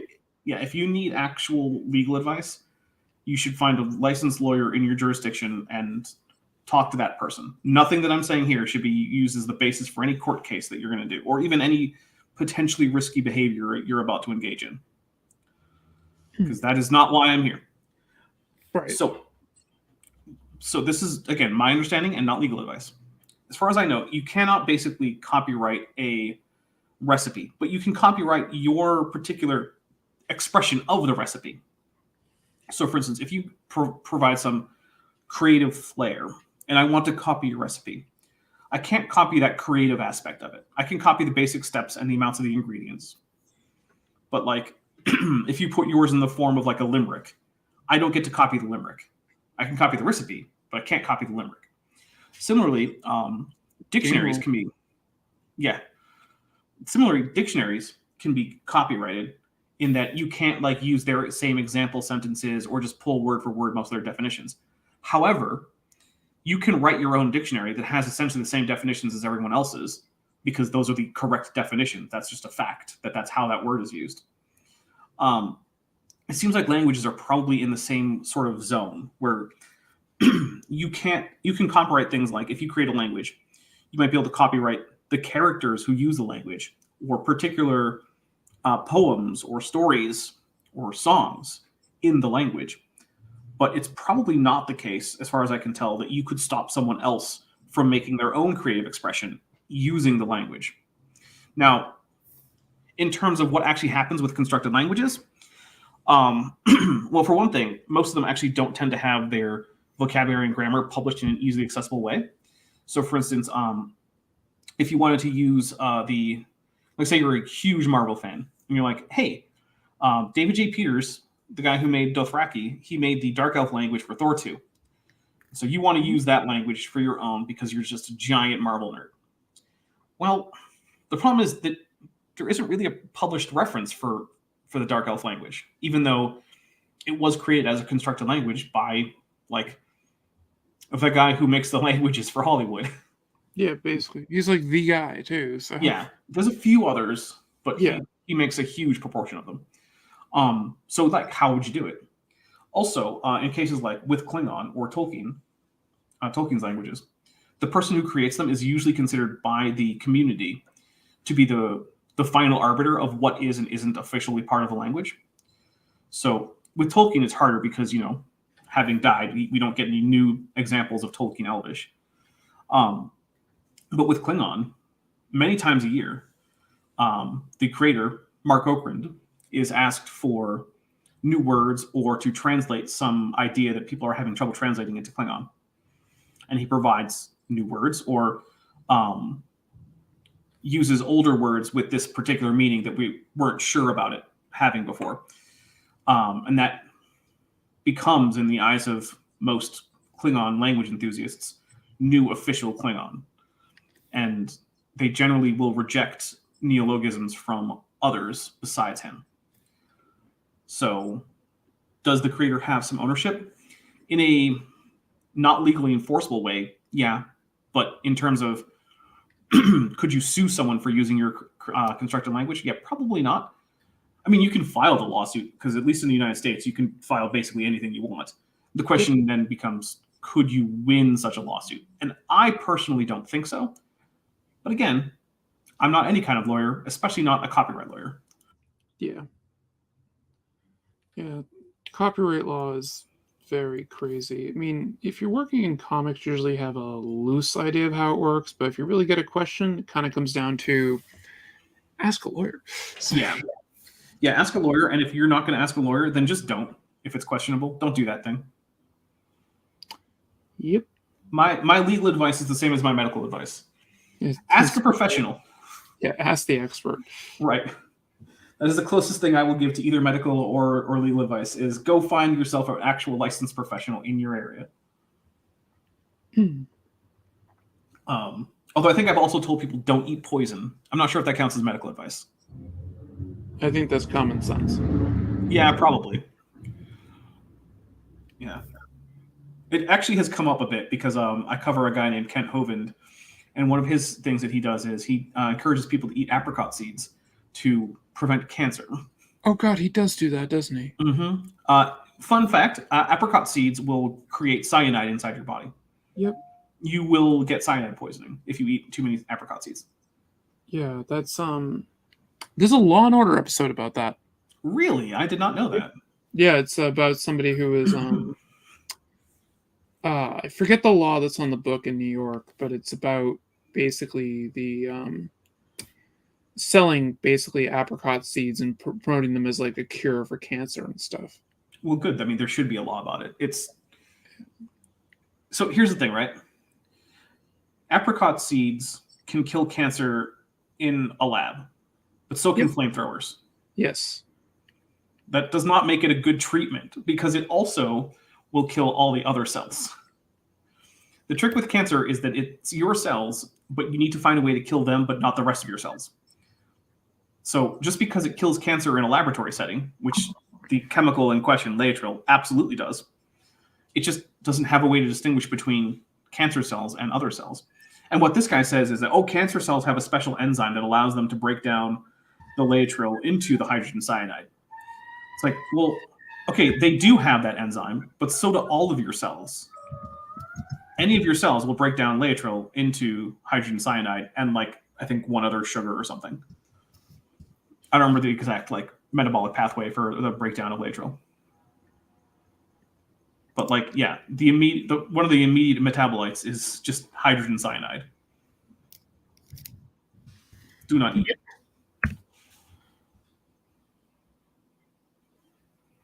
I think they actually call it Laetrex is the quote unquote cure. Yeah, that we're talking about, and I know it comes from using Laetrile. So yeah, don't do that. That doesn't work. Here's the thing about medicine, right? There's medicine, which is things that have been shown scientifically to have an effect. That is, promoting the cure of some disease or just general health or whatnot, right? Then there's other things that are not medicine. And those are the things that have either not been shown to work or have been shown not to work. Laetrile is in the category of things that have been shown not to work. Right. It's not even in the not shown to work. It's in the even more strict category. Shown to not work. So yeah, the fun things that they come up with. But yeah, there was definitely a Law and Order episode that actually dealt with that. That's interesting. I might have to seek that out. I'll dig it up for you because it's an early one too. Like it's something like the first. I want to say it's an early Lenny Briscoe one. So, but I don't even think that it has Sam Worthington on the show yet. I believe it still has Ben Stone as the district attorney. Yeah, I might have to check that out. Yeah, I've watched a lot of Law and Order. Although speaking of TV and Kent Hovind, I did watch the episode of the Ali G show that had Kent Hovind on it. Oh my god, I didn't even know he was on one. Yeah, he was. It's pretty funny. I don't want to spoil too much of it because it's actually really good. I think if you like go to YouTube or something and search out like Ali G Kent Hovind, it'll probably pop up. In fact, why am I saying that? I can just check right now. It's not like I'm not at the computer, right? Like, I think it might work. Yeah, just check, Dapper. Just check. What was the?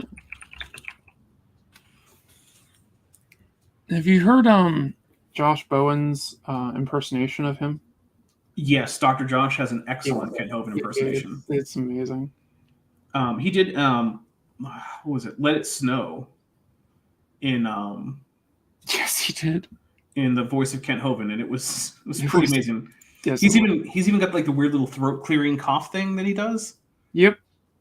Is that because Kent Hovind is always doing like yeah, and Halloran points out that apple seeds are also apple seeds. Yeah, they do have that same problem. Yeah. Now, I mean, with both apricot seeds and apple seeds, if you eat an apple seed or an apricot seed, like chances are that nothing horrible is going to happen to you. No, it's you're refining them down and then like yeah, or if you're just eating a bunch of them. Yeah, because what Kent Hovind does is he likes to sell bulk apricot seeds for you to just sit there and snack on. That's not a bad. That's a really bad idea. Not a good thing. Don't do that. No. In fact, wild almonds are actually dangerous to eat, even individually. The domesticated almond actually has a mutation that reduces the amount of hydrogen cyanide that you get from eating them. Right. So yeah, don't do any of that. Did you have any other prepared questions? No, that was really about it. We actually got through. I wasn't really sure how long we were going to stream, so I kind of prepared just a few off the top of my head that I figured would be fun to talk about. Then I just go to see if anybody had any questions or whatnot about things. I don't know if we scared away most of my viewers, but I don't know. How many do you usually get? It depends on the stream. What I'm doing. Let's see. I got 9 people watching from parts afar. I can tell that. So, and then I got my normal chatters. Let's see. I can take a look on the YouTubes and see what's up. So, also, I'm streaming like to my Twitch channel and stuff like that too. So, I think I only have the YouTube stream up. Give me one sec.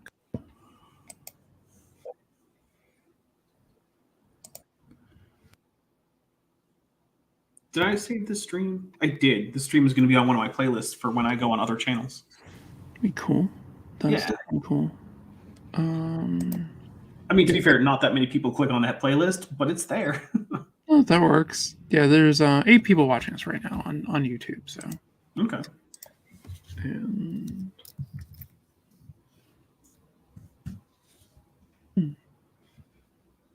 And like I'm also streaming to my YouTube channel as well. So you're streaming all over the place today.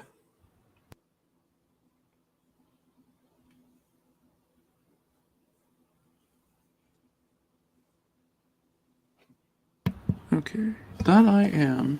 All right. My Twitch chat has been quiet, so which is fine. Let's see. For those in chat who love Monster Hunter, I finally beat Fatalis. Well, that's cool. I don't think I've ever played Monster Hunter. I don't believe I have either. Yeah, I said I've been playing Bloodstained Ritual of the Night recently because I love Castlevania kind of games. And I've also been replaying The Last of Us, but I won't go past where they're at in the show. So right now, I'm getting ready to play through Pittsburgh. They're not that far into the game in the show, if I remember correctly. Yeah, they're. I played up to basically I'm at the Pittsburgh stuff, and I'm waiting until they finish tonight's episode, then I'll play through Pittsburgh. Which I think. What if they don't get out of Pittsburgh tonight, though? Well, they never went to Pittsburgh to begin with. They went to Kansas City instead.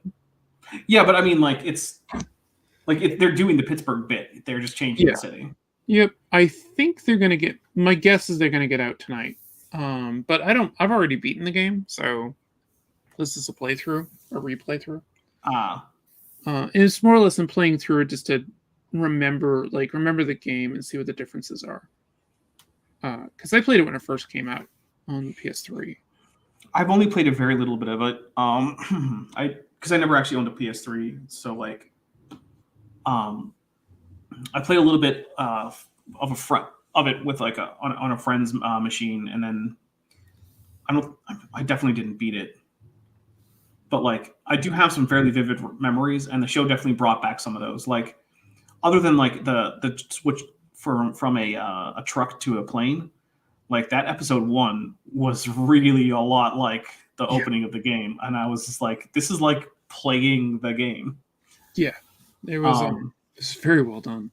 There's also the bit where they're was it Joel and Ellie are hiding behind like a counter from a clicker who's walking by, and I'm like, no, that reminds me of doing the exact same thing in the game. Yep. So, and I do think that the changes that they've made have actually been pretty good. Like for instance, episode 3, where we go into like the whole like post-outbreak biography of Bill. Yes, right. I absolutely love that episode. In a game, you can't really do that. You can't give me an entire hour-long interlude with Bill, because I'm not going to watch that. I want to play the game. The little nods that they did in that too to other things, and just the subtlety of that episode was just amazing. I mean, there was literally the way they reverse engineered Citizen Kane in it, where they started separated on the table and then they showed them close together. It's like opposite right from Citizen Kane of how they filmed it. Like the filming style and everything was taken right from Citizen Kane. The fact that like Frank would power through everything, like, very quickly, where he was like playing the piano and it's like he's just kind of rushing through it, and then Bill's like, no, slow it down. Right. This is how you do it. It's things like that, the nods like that, and we're just, yes, that's just amazing. It's been very well done so far. I'm very much looking forward to what's coming up next. Because, I mean, look, I guess it's always possible that they could just like completely ruin it. Well, but so far, so good. And I think that they're going to do a pretty good job. They're definitely doing better than Halo did. Yeah, I gave up on that show. Yeah, me too. I think I made it to episode 4. It was whatever the episode was where it was just about Quan Ha. And I was like, I do not care. I'm done. Yeah, that's about how far I got in. Yeah, I heard it got worse after, which, my goodness. Yeah, the only thing I liked in that show really was the combat scenes with Master Chief fighting the Covenant. Yeah.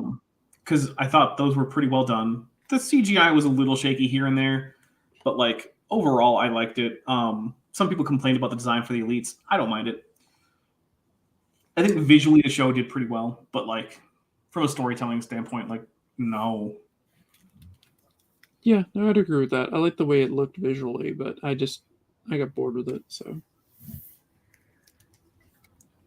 now Vox Machina, absolutely love that. So yeah, that's doing pretty well, and actually, it's doing a really good job of capturing a lot of how I imagine stuff. And I also am noticing some some of the stuff that they're doing to subtly avoid any kind of copyright problems with Wizards of the Coast. Yeah, the matron of ravens as opposed to the Raven Queen. Mm-hmm. Or also, if you look, there's dragons that are clearly, like blue dragons and white dragons and red dragons and black dragons and even green dragons. Yep. And you can't copyright the concept of a red dragon, right? That's way too generic to copyright. Well, Smough was a red dragon, so yeah. Right. But you can copyright the specific design of those dragons from Dungeons and Dragons. Yep. And they've been, while still making very on-theme dragons for the different kinds of elemental breath that they have, they've been making them significantly distinct from the Dungeons and Dragons version, which is great, because one of the things that people have been talking about is oh, well, can the Critical Role people really speak out about Wizards and whatnot because they're so closely tied to the brand? And it's well, they are and they aren't. They can very easily move this story away from anything that is Wizards of the Coast exclusive. Yep. They can, even in their next campaign, they can just play 5e with the systems resource document that is now Creative Commons. So they don't technically have to do anything with Wizards of the Coast if they don't want to. Now, I'm sure that they're making some money from things like Wizards of the Coast putting out an official Exandria source book and whatnot. Yeah, and an adventure module. Right. But they don't have to. And I'm hoping that in the future they move away from being officially associated with Wizards of the Coast, because while Wizards of the Coast has putting out the systems resource document in Creative Commons is a great move, and I think it goes a long way towards correcting their previous errors. I don't think that I am still likely to trust them as a company anytime soon. No, I don't. Also, I'm more concerned with what they're going to do with the, what do they call it, D&D 1, but 6th edition, basically. Yeah, Where are they going to pull with that? I'm also concerned. I don't know that I'll be switching anytime soon. I'm just going to run 5e. So yeah. Fine. Well, I'll plan on running 5e, but I also have other games, right? I've got, I just recently got the Call of Cthulhu core rulebook. I have a bunch of the Warhammer 40k role-playing game rulebooks. I've got Jackal's Bronze Age Fantasy RPG. I've got, as the reason that we started talking is because we ended up in the same Power Rangers RPG. Power Rangers RPG. So yeah. Yep. So I've got that. I have a lot of RPG options besides anything Dungeons and Dragons. Yeah, I stand by Power Rangers RPG system is garbage. So look, I see what they were going for, and I think that if they had been allowed to have a few more months to work on it, I agree with that. It would be not garbage. Well, the Transformers version of it was better. Well, I'll bet the G.I. Joe was even better. Yeah.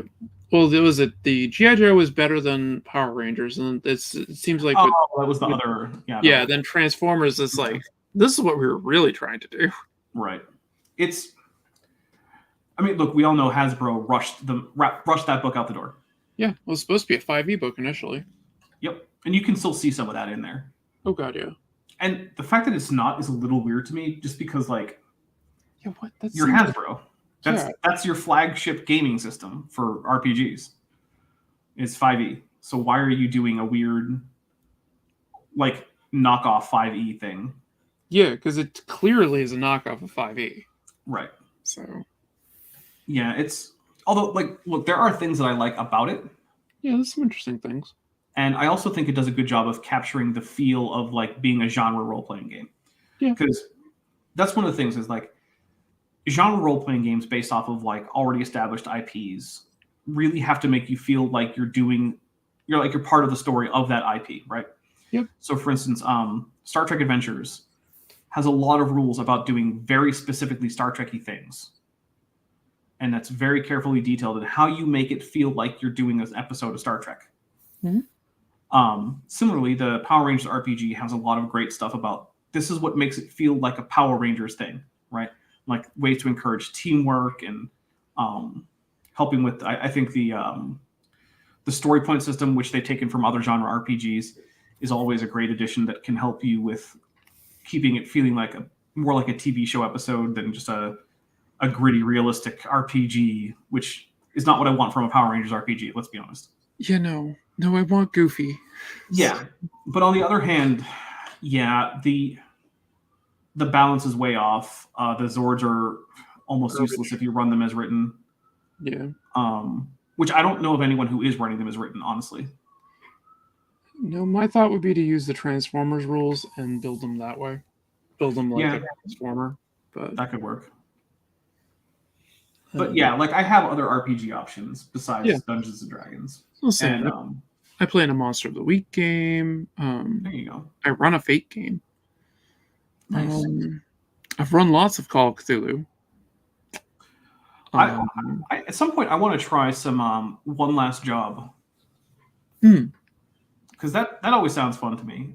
Because that's a very like it's like a micro RPG, right? Like the entire rule book is yeah, it's like a page or two, isn't it?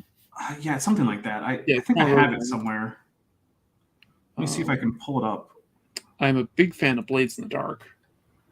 No, that's not it. I'm looking at like various tabs that I have open, and most of them are like scientific papers. It's like, oh, okay. That doesn't surprise me. Let's see. So the entire PDF for Blades in the Dark is, I think, 33 pages long. Blades in the Dark? Blades in the Dark, sorry. No, One Last Job is about 33 pages, but like a lot of them are just like the cover for the book or like the table of contents. I think when you actually get down to actual rules, I believe it's probably about 29 pages of rules total. And like it's fairly big print. So like if you were to put this in a normal book, it would probably end up being like 10 to 15 pages. So yeah, also I'd like to do another game of Mothership. Oh, Mothership's great. Yeah, Mothership. Alien with the serial numbers filed off. I also like to try the Alien RPG, in part because it does not actually assume the game actually assumes that you're not going to be facing off with the actual xenomorphs every time.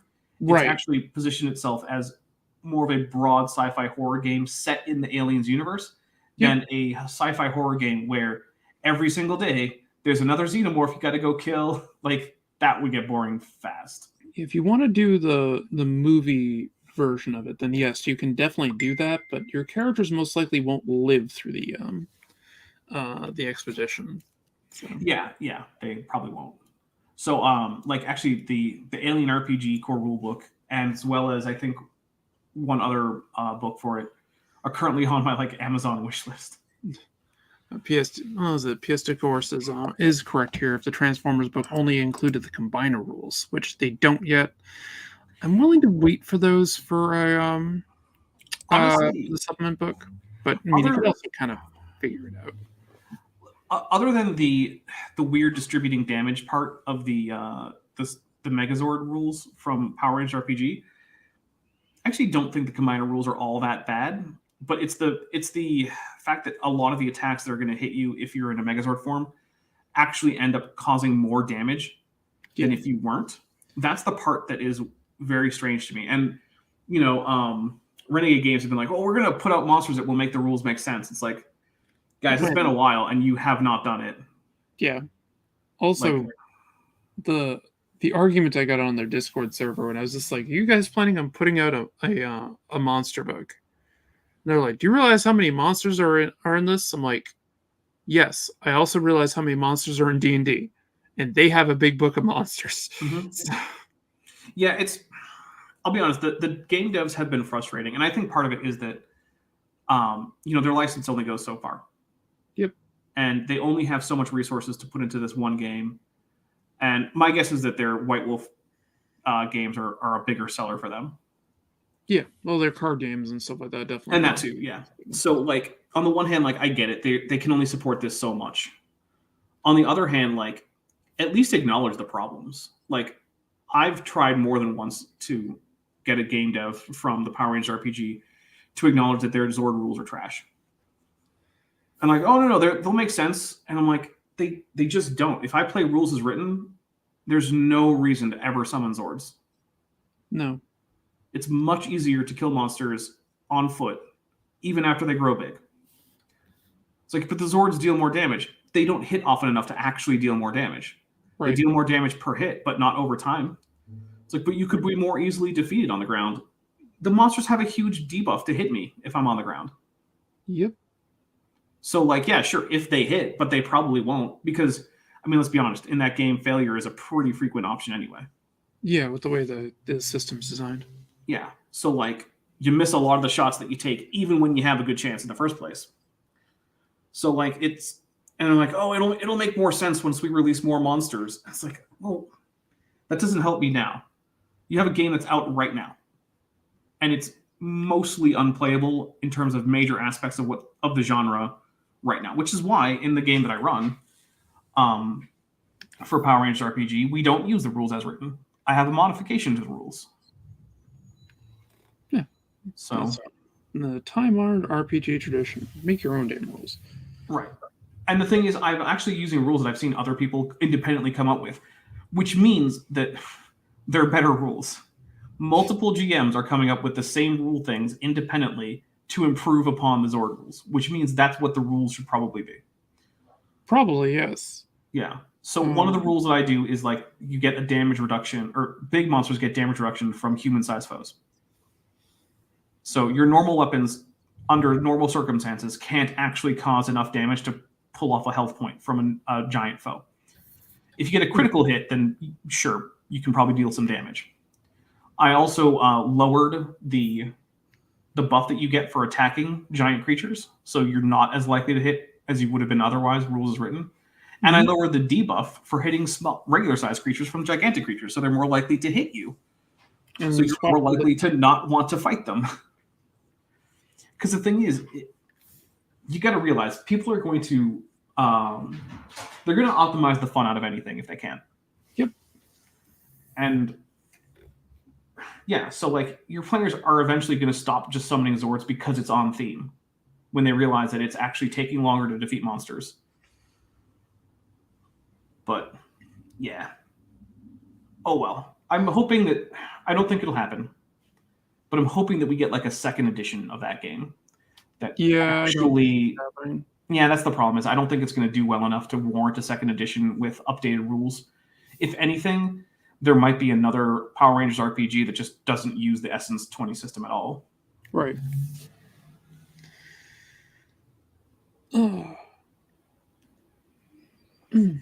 I didn't think we were going to talk this much about I think we were going to talk about RPGs this much, but I mean, it is definitely a factor for both of us. So I mean, yeah, I made a joking comment the other day that I actually make more money running D&D for people than I do working in comics. I mean, hey, pro DMing is a very valid profession, and it is not easy. Like, people expect a lot from DMs that they're going to pay to DM for them. Yep. So I bring a lot of art and stuff to my games. It's amazing.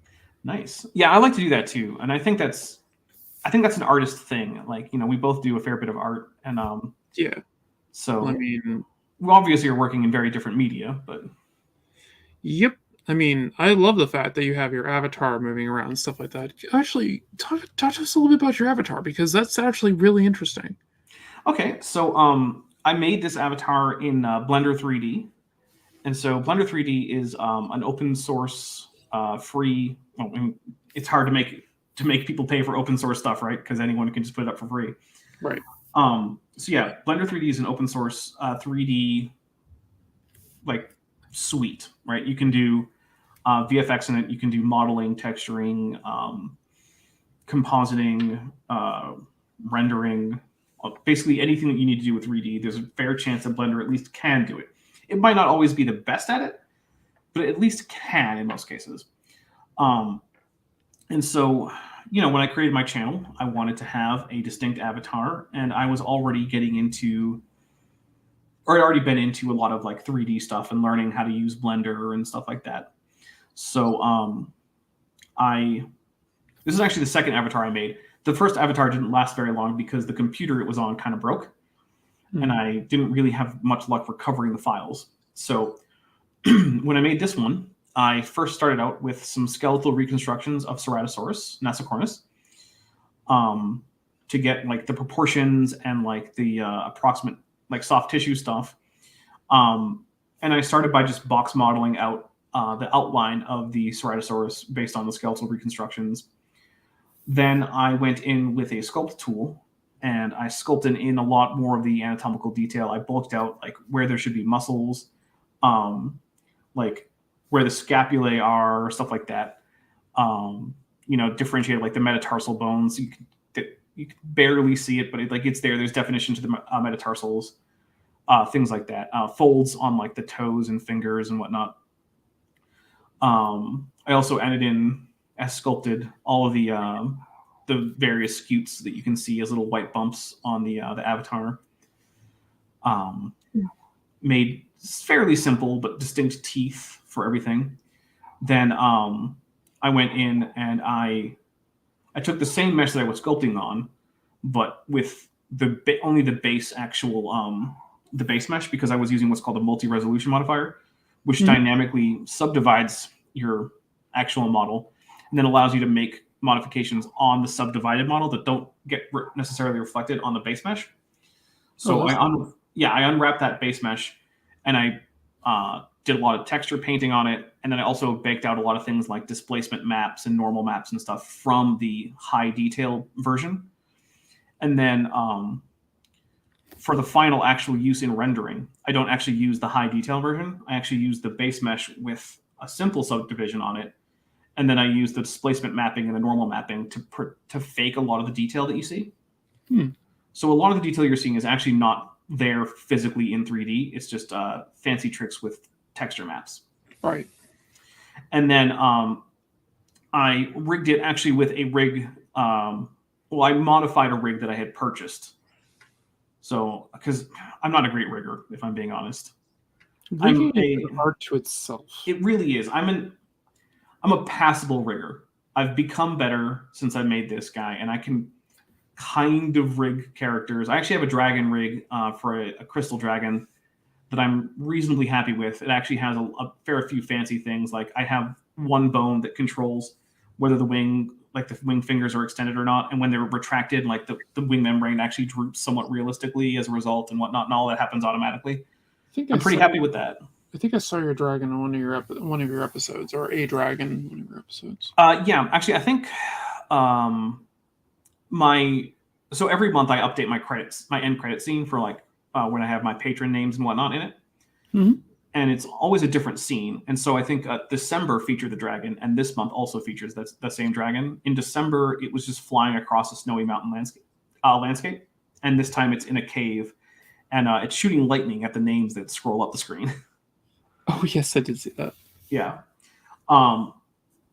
But yeah, I bought this rig. I bought it with another dinosaur model that I used in the interim while I was working on this avatar. And so the rig is a modified version of that one. And the monocle, the top hat, and the tie are very, very simple models. The top hat is basically just an extruded cylinder. The monocle is a torus and a circle, and the circle I made it a little bit convex, so it has a lens-like quality, and it has like a solidify modifier that just thickens it from being 2D into like an actual 3D object. The tie is basically just a bump for the knot, and then just some 2D polygons that go down for the actual tie. And there's actually very few polygons because I apply a cloth simulation to it. So up where the actual knot is, that's actually tied to where my body is, but the rest of it actually isn't, and it actually can move around. And so if you look at my animation, when I move fairly quickly, you'll actually see the cloth have some like momentum and has to accelerate, and it'll swing back and forth. But I only apply the cloth simulation to the base mesh of the tie, and then to get it to look smoother, I subdivide that on top of that. And that's because if I could do a cloth simulation on the subdivided mesh, and it would be more accurate, but it would also take up a lot more time and a lot more space in the final file. And I need to get these files into a render farm to render them in a reasonable amount of time. So for instance, I can actually pull up a project that I did recently that was actually not a very big project. but let me pull it up anyway so I can like look at like time frames, right? Mhm. So on the render farm, I can upload 12,000 frames at a time. And this project was 35,306 frames. And so each of those frames had to be divided into 3 different projects on the actual render farm. And so while I'm waiting, it's going to load up and give me the accumulated time of render. So the accumulated time of render for the first section of that, the first 12,000 frames, was 6 days, 20 hours, and 28 minutes. So basically 7 days. Yep. So that means that it would take me about 3 weeks on my own to render these frames if I had to render them all on my computer. And that's actually an underestimate because the client that the render farm uses is actually faster than Blender per se. So it would actually probably take me about twice that. So we're looking at like 6 weeks to render one project for one video. However, that comes with some restrictions. I cannot upload files that are too big. So Right. if I try to use a very, very hyper-realistic cloth simulation on my tie, it just wouldn't fit. Also, there's stuff like, if you look, there's like a banner in the background that looks like it has a cloth simulation that was made with a cloth simulation, but then I applied the cloth simulation, so it's no longer simulated. That's now just a static mesh that was created with a cloth simulation. And yeah, that's it. I have I do audio sync with what's called a driver, which basically means I programmed my mouth to take how open it is from some other object. So what I do is, after I record my audio, I bake that information to an object called an empty, which is an object that has like location and rotation and scale information in Blender, but it doesn't actually get rendered. So once the actual renderer starts up and it's like, okay, we're gonna get seed information and whatnot, it just does not care about that object.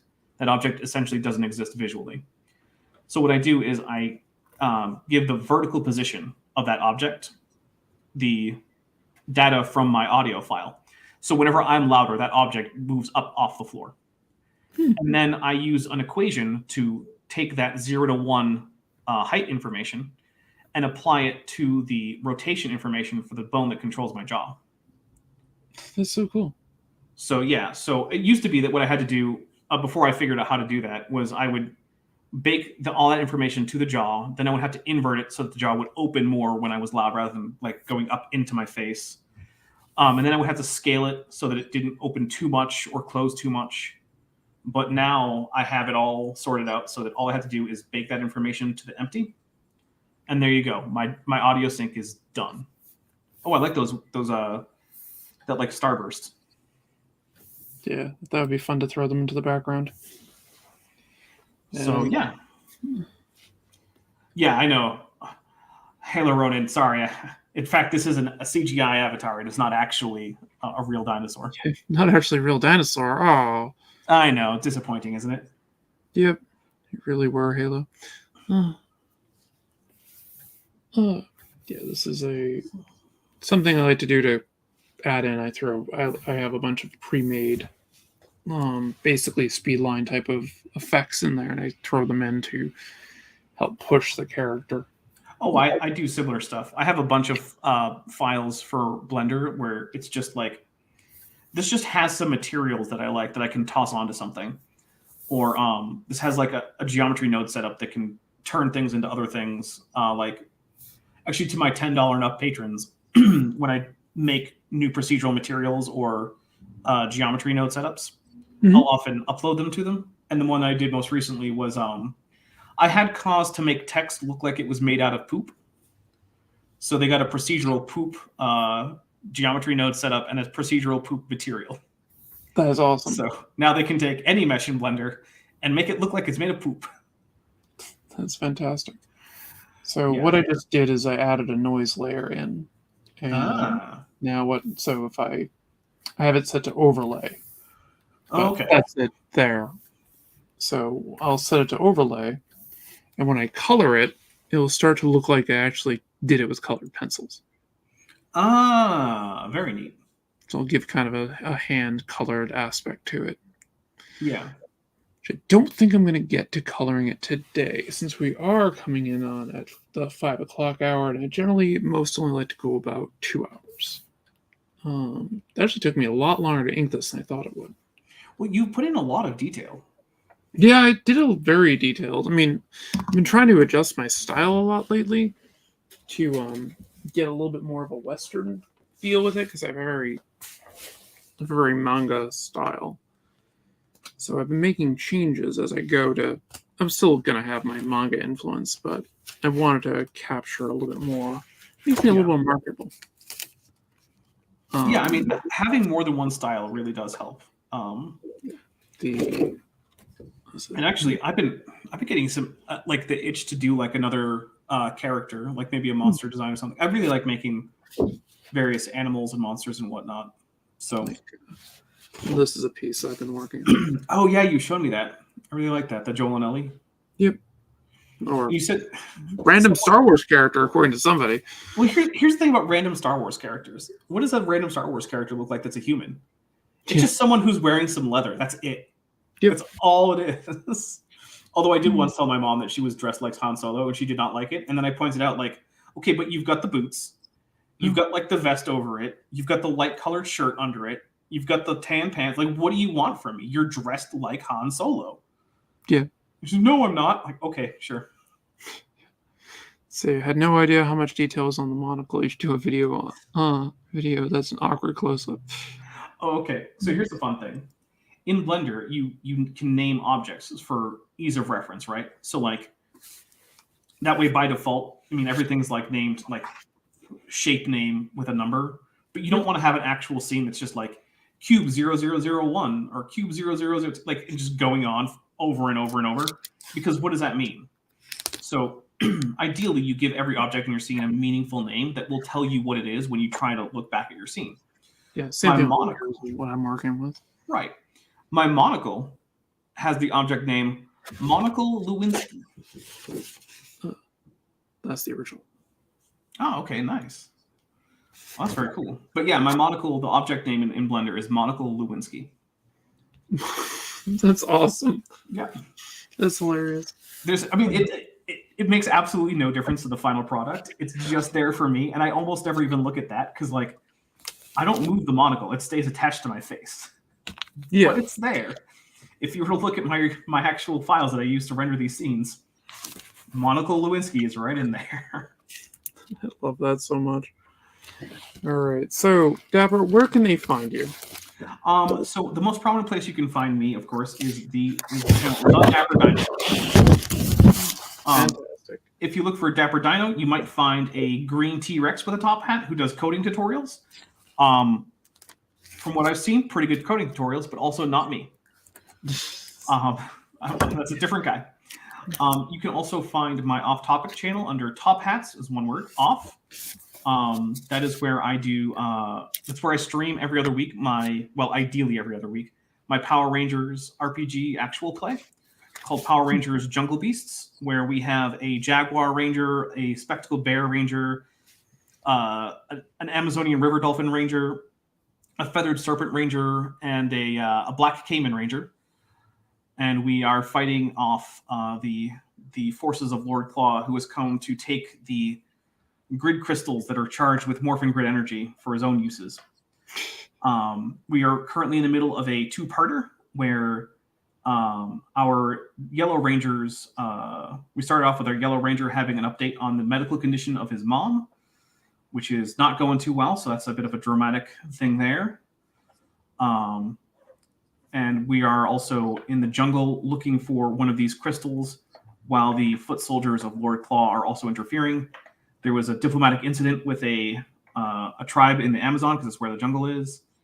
And it turns out only 2 people in the tribe spoke any Portuguese, and only one of my players spoke any characters spoke any Portuguese, despite the fact that I told them before we started, hey, we're going to spend a lot of time in the Amazon in Brazil, so maybe take that into account when making your characters. One of my players bothered to speak any Portuguese. That's kind of handy. So, also, I'll appear here and there on other channels. I'm sometimes on Chesh's channel. You saw her in the chat earlier. Yep. I'm occasionally on here and there, but those are the 2 big places to find me. I'm also on Twitter at dinosaur_dapper. I have a Facebook page, but I mean, I basically don't use it because none of my audience are old enough to be active Facebook users. The Facebook page mostly exists actually for me to look into like pseudoscience groups that I can join and then keep tabs on. Fair enough. Yeah, that basically sums it up. If you like what you see there and you're feeling extremely generous, I do have a Patreon as well as a channel membership program, so you can get access to fancy emojis, including my least favorite emoji that everyone else is their favorite emoji, which is the pelagic tunicate, which because pelagic tunicates are the worst animals in the world, but people want an emoji for it. So yeah, I'm old too. I have a Facebook page too. So I mean, I have a Facebook page. It's just not very active. I have a personal one too. It's also not very active. Yeah, I guess I also have an Amazon wish list if you want to go buy me a comic, or not a. Well, actually, there is a comic book on there, but it's mostly RPG books and like a monitor, and I think there's a DVD Blu-ray player on there too. All right then. Well, I loved having you on. I hope you come on again, and I think it'll be probably mostly back to normal next week, where I don't know what we'll be working on. I still have some stuff I got to do with my comic, might color Dapper. That would be cool. Actually, no, next week I know exactly what it is. Next week will be Ant-Man, because Quantum Mania next week, yes. so I'll be drawing Ant-Man next week. I have a sketch cover, and I'm going to be working on that, so I'll be back on my art desk, which is currently covered in mostly paper. So, got to clear that off, and I'll be doing that. But yeah, so that will be next week. We'll be doing Quantum Mania stuff. But I'd like to thank everybody for coming, and you all have a wonderful day and a great weekend. And we will be seeing you next week. Bye. Bye.